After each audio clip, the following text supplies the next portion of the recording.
ওর পরিচয় তো আপনারা পাইছেন, ও একজন ছাত্র এবং ভালো স্টুডেন্ট।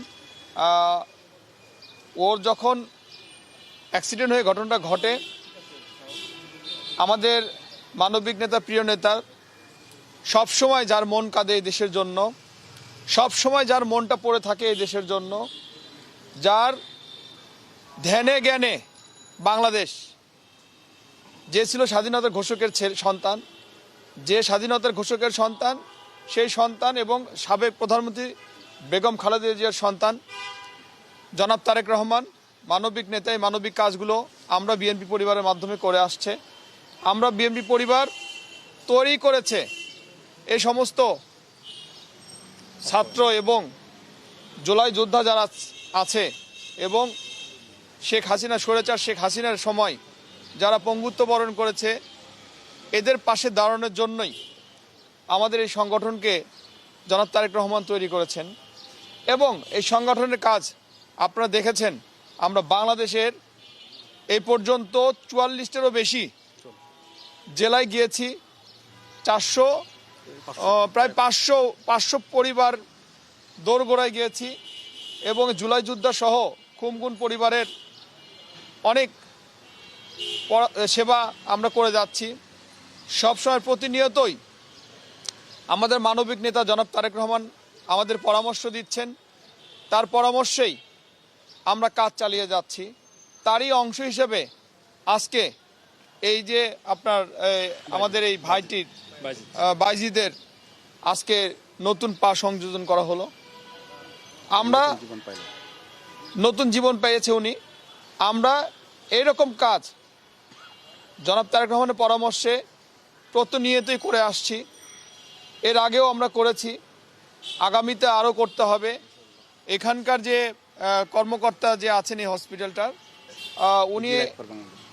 উনি আমাদেরকে একটি আশ্বস্ত করেছেন, যেহেতু জনাব তারেক রহমানের মানবিক কাজ উনি এর পরেও আজকেও করেছেন, ওনার জন্য করেছেন, এরপরেও উনি যথেষ্ট ছাড় দিবেন এবং এই মানবিক কাজে আমাদের পাশে থাকবেন।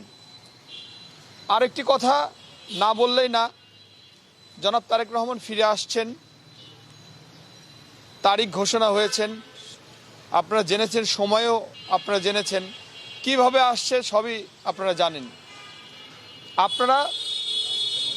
আপনাদের মাধ্যমে আমরা বিএনপি পরিবারের সবাই আমরা আপনাদেরকে আহ্বান জানাচ্ছি, আপনারা জনাব তারেক রহমানকে যেদিন স্বাগত জানানো হবে ওই দিন উপস্থিত থাকবেন এবং আপনাদের মাধ্যমে দেশবাসী তথা বিশ্ববাসীর কাছে জনাব তারেক রহমানের ভালো দিকগুলো তুলে ধরবেন এবং উনি যে একজন মানবিক নেতা, আগামীর ভবিষ্যৎ, এই কথাগুলো প্রচার করবেন, যাতে আমাদের প্রিয় নেতা আগামীর ভবিষ্যৎ জনাব তারেক রহমান একটি সুযোগ পায় বাংলাদেশ পরিচালনা করার জন্য।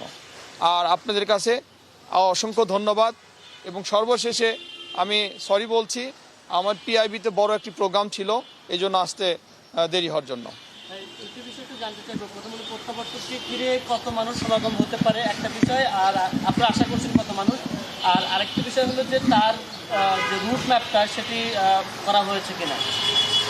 এটির জন্য আমাদের স্থায়ী কমিটির মেম্বার এবং আমাদের প্রথম যুগ্ম মহাসচিব বিএনপির রুহুল কবির রিজভী, ওনাদের নেতৃত্বে একটি কমিটি গঠন করা হয়েছে।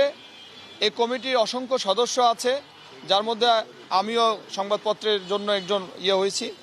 এখন ঘটনা হচ্ছে, আমরা কাজ করছি, আপনারা হয়তো আজকে রাতে অথবা কালকের মধ্যে ঘোষণা পেয়ে যাবেন রোডম্যাপ কীভাবে কী হবে। আর আপনারা খুব ভালোভাবেই জানেন, একজন ভিআইপি রোডম্যাপ আগে থেকে কখনোই ঘোষণা হয় না। আপনারা অপেক্ষা করুন, সময় মতো পেয়ে যাবেন। এবং আপনাদের যে নিমন্ত্রণ পত্রটি, কে কিভাবে যাবেন, কি করবেন, এগুলো হয়তো আজকে রাতে না হলে কালকে মধ্যে হয়তো আপনারা পেয়ে যাবেন। আমার সাথে আমাদের কথা হয়েছে, আমাদের মিডিয়া সেলের যে প্রধান আহ্বায়ক ডক্টর মওদুল আলম পাভেল ভাইয়ের সাথে কথা হয়েছে।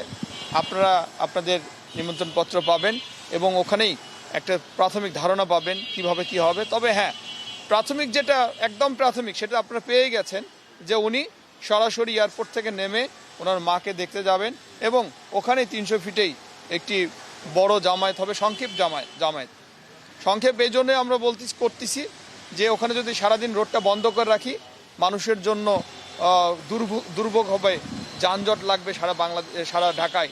আমরা চাই না আমাদের কারণে কোনো মানুষের দুর্ভোগ হোক। আমরা মানুষেরই দল, শহীদ জিয়া রহমান স্বাধীনতার ঘোষক আর আপনার 3 বারের প্রধানমন্ত্রী বেগম খালেদা জিয়া এবং আগামী নেতা জনাব তারেক রহমান, ওনাদের দল কখনোই মানুষের যে দুর্ভোগ হোক এটা চায় না।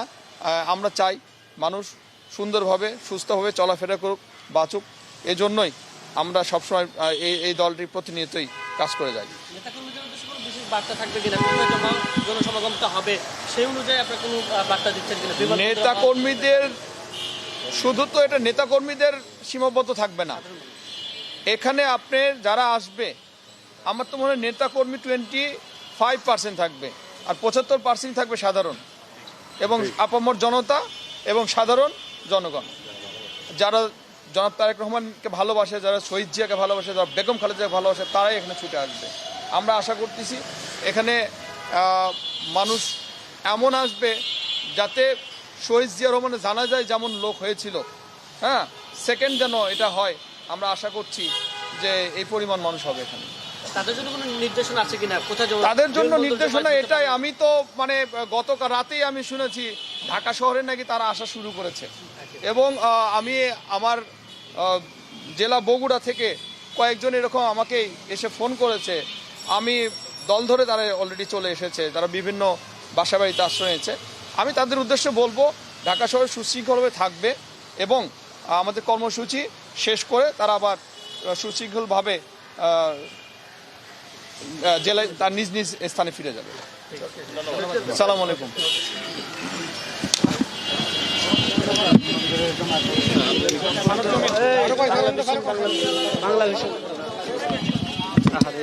তোমার মা বাবাকে বলবা